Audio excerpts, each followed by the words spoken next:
Hi, everyone. My name is Julia McPherson. I'm the Executive Director of the Global Campaign for Education US. Hi everyone, my name is Prash. I'm the student rep for the Global Campaign for Education US.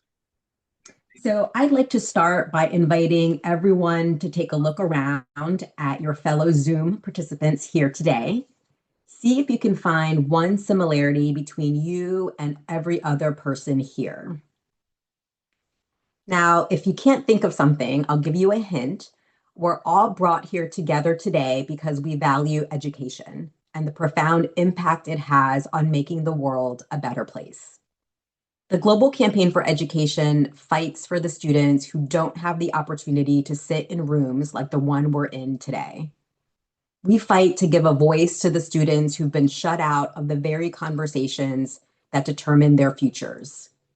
We fight to reframe education as a political priority. So we at GCE invest our time and energy into bettering bright futures across the world. And today we're asking you to do the same. Now, before we talk about the venture, you need to understand who GCE is and what we actually do.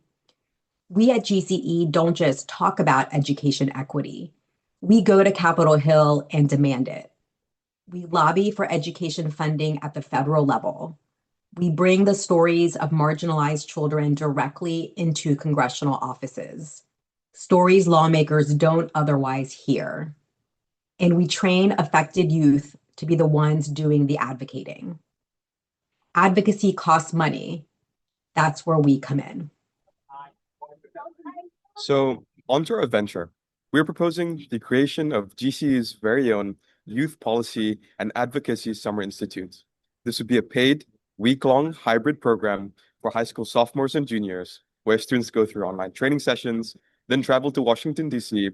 for a day in Capitol Hill, giving them the opportunity to meet with congressional offices, make real asks, and tell stories to the people with the power to act on them. This would be comprised of two cohorts with 25 students each, all priced at $2,500 per student, with every dollar of revenue going directly back to GCE to fund our broader mission. Now, you might think that students would only do this program for their college applications. And yes, some would. However, when we spoke to students who've been through a previous version of this program, that wasn't the whole story. What they kept coming back to was actually simpler. They wanted to feel like their voices mattered. They wanted to walk into a government building and know that what they said could actually change something. Think about what that actually means. To be 16 years old, standing in a Senate office building, telling a congressional staffer how education has changed your life. And that's why education funding needs to be at the forefront of their concerns. Most adults never get that experience. These students do. GCE trains them to turn their personal story into a policy ask, to walk into a room with confidence and leave having made an impression. And when those students go through that, something changes in them.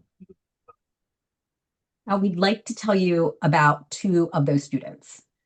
Mariama grew up in Gambia and now lives in Massachusetts. She's first generation, low income. She will tell you plainly that education saved her life. When she joined GCE, she was given something she had never had before, a room full of people in power who actually wanted to hear her story. GCE helped her shape that story into a policy ask, and in a single day on Capitol Hill, she had 7 meetings with congressional offices, giving lawmakers access to perspectives they simply don't encounter on their own. We've also been able to see the long-term impact of this program in alumni like Melina Hediarachi. Since participating as a college sophomore in 2013, Melina has gone on to become an educator, a lawyer, and now a candidate for Kentucky's 31st State House District. She credits the program with giving her the advocacy skills, confidence, and firsthand experience meeting with lawmakers that helped launch her career in public service. These are the kinds of experiences we want to create more of. So here's the market we're operating in. Parents of college-bound students already spend thousands of dollars a year on programs that differentiate their kids.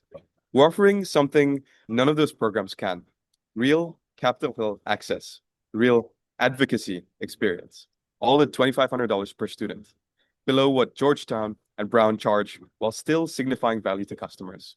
It's clear the demand is here and the gap is real. Moving on to why this works as a business, it's important to clarify that this isn't charity. It's a sustainable model, and that's the clear differentiation from how GCE used to run the program in the past. See, no other programs put high schoolers in congressional offices, and that's a genuinely unique experience.